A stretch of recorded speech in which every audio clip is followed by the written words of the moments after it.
விளையாட்டு பலம் இந்த விடியல் தர விளையாட்டு வரதனூடாக உங்களை நாங்கள் சந்திக்கின்றோம். நிறைய விஷயங்கள் காத்திருக்கின்றன. ஆஸ்திரேலிய மேற்கிந்திய தீவு அணிகளுக்கு இடையிலான இரண்டாவது டெஸ்ட் போட்டி நேற்றைய தினம் Port Spain Trinidad Queen's Park Oval மைதானத்தில் இடம்பெற்றது. லாராவுக்கு ரொம்ப பிடித்த மைதானம், லாராவை பிடித்தவர்களுக்கு பிடித்த மைதானம். ஆனால் மேற்கிந்திய தீவுகளால் நேற்றைய தினம் ஏதாவது செய்ய முடிந்ததா என்று கேட்டால் இரண்டு விஷயங்கள் முடிந்திருக்கிறது. ஒன்று, பலம் வாய்ந்த ஆஸ்திரேலிய அணியை தடுமாற வைத்திருக்கிறது மேற்கிந்திய தீவு. இரண்டாவது, பந்துவீச்சு பாணியானது சர்ச்சைக்குரியது என்று அண்மை காலத்தில் கருதப்பட்டு தனது பந்துவீச்சு பாணியை மாற்ற வேண்டி வந்த ஷேன் ஷில்லிங்ஃபோர்ட் மீண்டும் ஒரு தடவை மேற்கிந்திய தீவுகளுக்காக விளையாடி வந்தவுடனேயே 2 விக்கெட்டுகளை சரித்திருக்கின்றார்.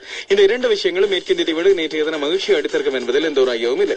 தொடர்ந்து முயற்சித்து முன்னேறி வருகின்ற ஒரு அணியாக இருந்து வருகிறது மேற்கிந்திய தீவுகள். அவர்களுக்கு முதலாம் டெஸ்ட் போட்டியிலேயே மிகப்பெரிய ஒரு ஆதிக்கம் செலுத்தக்கூடிய வாய்ப்பு இருந்தும் அதை தவற விட்டிருந்தார்கள். ஆனால் அவர்கள் அதை இந்த போட்டியிலாவது பயன்படுத்திக் கொள்வார்களா என்று கேட்டால் நாணய சுழற்சியில் வெற்றி பெற்ற ஆஸ்திரேலியா நேற்றைய முழு நாடும் தொடுப்படுத்தாடி 5 விக்கெட்டுகளை இழந்து 208 ஓட்டங்களை எடுத்திருக்கின்றது. 540 பந்துகள் சந்தித்து அவர்களால் 208 ஓட்டங்களை எடுக்க முடிந்திருக்கின்றது. ஓட்டங்களை பெறுவதில் மிகுந்த சிரமமான ஒரு ஆடுகளத்தில் தான் அவர்கள் நேற்றைய தினம் விளையாட ஆரம்பித்தார்கள். ஆனால் ஆஸ்திரேலியா செய்தது மிகப்பெரிய ஒரு வித்தியாசமான மாற்றங்கள் 2 செய்தது. 2 முக்கியமான மாற்றங்கள் செய்யப்பட்டன. ஒன்று, முதலாவது போட்டியை அவர்களுக்கு தனித்து நின்று வென்று கொடுத்தவரான போட்டியின் சிறப்பாட்டக்காரர் ரயன் ஹாரிஸுக்கு ஓய்வை கொடுத்தார்கள்.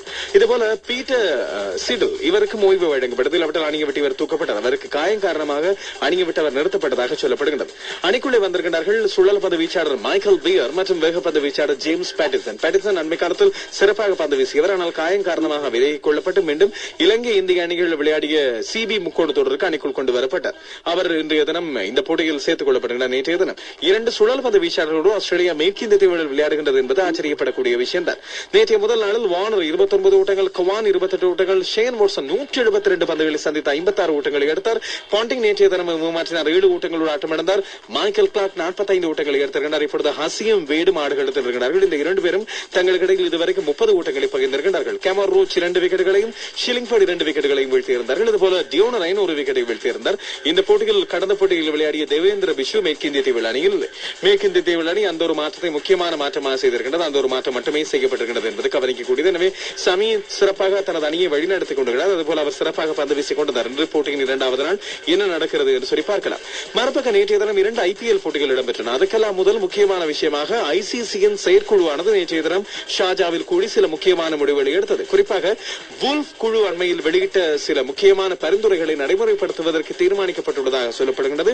எனவே ICC இதன் அடிப்படையில் சிறப்பான நிர்வாக திறமையை நீ வெளிப்படுத்தும் என்று சொல்லி நம்பிக்கை தெரிவிக்கப்படுகிறது. நம்பிக்கை தானே வாழ்க்கை. நாங்களும் நம்பிக்கொண்டிருப்போம் ICCயால் முடிந்த அளவு மாற்றங்கள், நல்ல மாற்றங்கள் வந்து சேரும் என்று. அதேவேளை இப்பொழுது அயர்லாந்து தாங்கள் முழுமையான அந்தஸ்து பெற்று டெஸ்ட் போட்டிகளில் விளையாடுவதற்கு தயாராகி வருவதாக, உட்கட்டமைப்புகளை சீர்படுத்தி வருவதாக சொல்லிக் கொண்டிருக்கிறது. இதன் அடிப்படையில் 2013ஆம் ஆண்டுக்கான தங்களது புதிய ஒருநாள் திட்டங்களை இப்பொழுது அயர்லாந்து ICCக்கு வழங்கியுள்ளது. குறிப்பாக 12 தொடக்கம் 15 போட்டிகளாவது தங்களுக்கு முழுமையான அந்தஸ்து பெற்ற நாடுகளோடு விளையாட வேண்டும் என்று சொல்லி ஒரு கோரிக்கை விடுக்கப்பட்டிருப்பதாக சொல்லப்படுகிறது. இது எவ்வளவு தூரத்துக்கு ICC ஏற்றுக்கொள்ளும், இல்லாவிட்டால் முழுமை அந்தஸ்து உள்ள நாடுகள் எவ்வாறு இதை பயன்படுத்திக் கொள்ளும் என்ற கேள்விகள் இங்கே எழுகின்றன. மறுபக்கம் பாகிஸ்தானுக்கு கிரிக்கெட் சுற்றுலா மேற்கொள்ள பங்களாதேஷ் இப்பொழுது தாங்கள் தயார் என்று சொல்லியிருக்கின்றது. ICC அனுமதியை கூறியிருக்கின்றது. ஒரு நாள் சர்வதேச போட்டி மற்றும் 2 T20 போட்டிகள் ஏப்ரல் மாதம் இந்த மாதத்தின் இறுதியில் விளையாடப்படுவதற்கு தயாராக இருப்பதாக சொல்லப்படுகிறது. தமீம் இக்பால், ஷகிப் அல் ஹசன் ஆகியோரை தவிர பங்களாதேஷில் எந்த ஒரு வீரரும் IPL-இல் இல்லை. மறுபக்கம் பாகிஸ்தானி வீரர்கள் யாருக்கும் IPL-இல் இடமில்லை. இப்படி இருக்கும்போது இவர்களுக்கு நிச்சயமாக ஒரு சுற்றுலா தேவைப்படும். தங்களுக்கு இடையிலான போட்டியை வளர்த்துக் கொள்ளவும், தங்களுக்கு இடையிலான நட்புறவை வளர்த்துக் கொள்ளவும் இதற்கான வழிவகையை இந்த ICC-யின் அங்கீகாரம் பெற்ற தொடர் வழங்கும் என்று சொல்லி 2 அணிகளும் நம்பி இருக்கின்றன.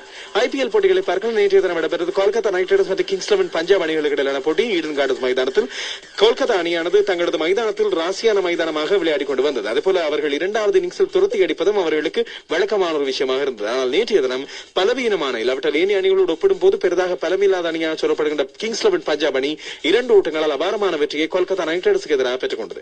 மிக குறைவான ஓட்டங்களை பெறப்பட்ட இந்த போட்டியில் முதலில் துடுப்படுத்த கிங்ஸ் 11 பஞ்சாப் 134 ஓட்டங்களை எடுத்தது. 9 விக்கெட்டுகளை இழந்து 20 ஓவரிலும் மன்தீப் சிங் 38 ஓட்டங்களை எடுத்திருந்தார்.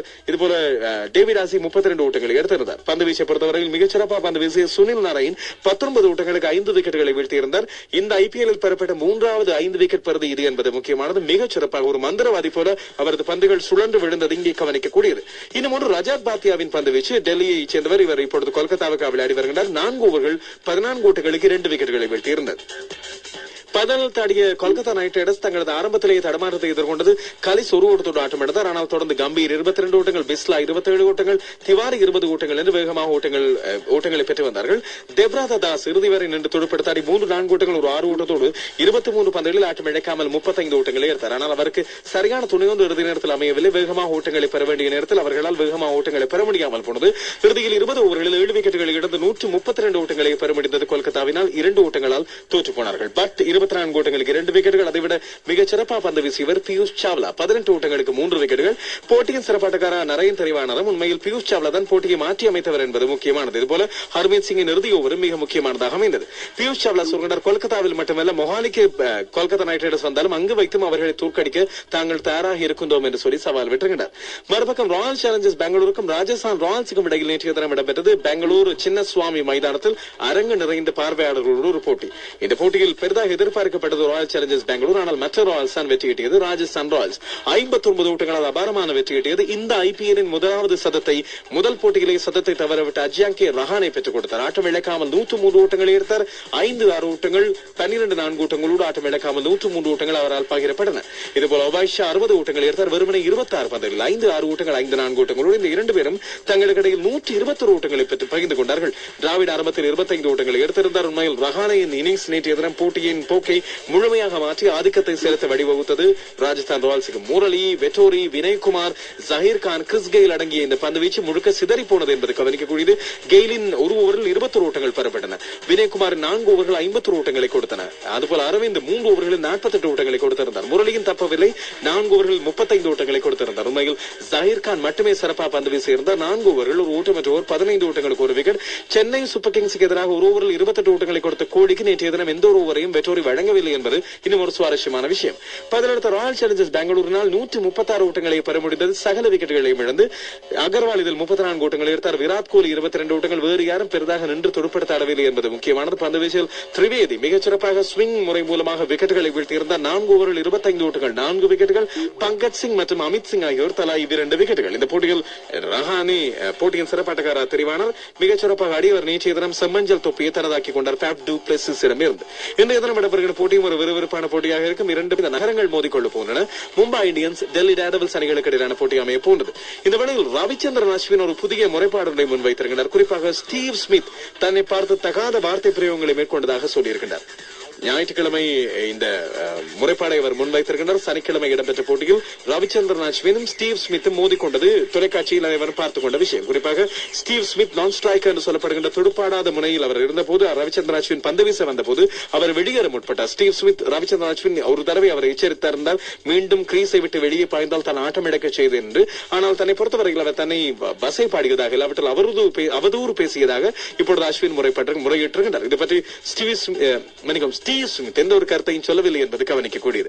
இப்போது புள்ளிகளின் நிலவரங்களை பார்த்தால் ராஜஸ்தான் ராயல்ஸ் 5 போட்டிகளில் 6 புள்ளிகள், புனே வாரியர்ஸ் 4 போட்டிகளில் 6 புள்ளிகள், மும்பை இந்தியன்ஸ் 4 போட்டிகளில் 6 புள்ளிகள்.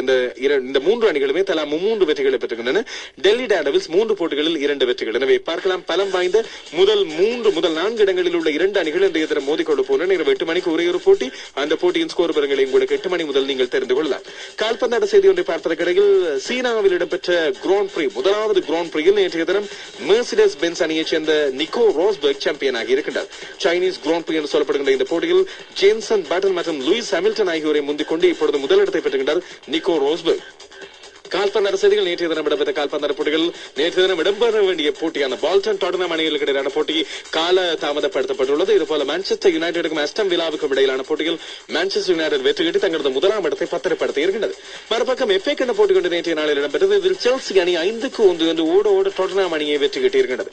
இதன் அடிப்படையில் இப்பொழுதும் தொடர்ந்து பிரீமியர் லீக் போட்டிகளில் மான்செஸ்டர் யுனைடெட் 34 போட்டிகளில் 82 புள்ளிகளோடு முதலாம் இடம். 2ஆம் இடத்தில் மான்செஸ்டர் சிட்டி 5 புள்ளிகள் குறைவாக பின்தங்கி இருக்கிறது.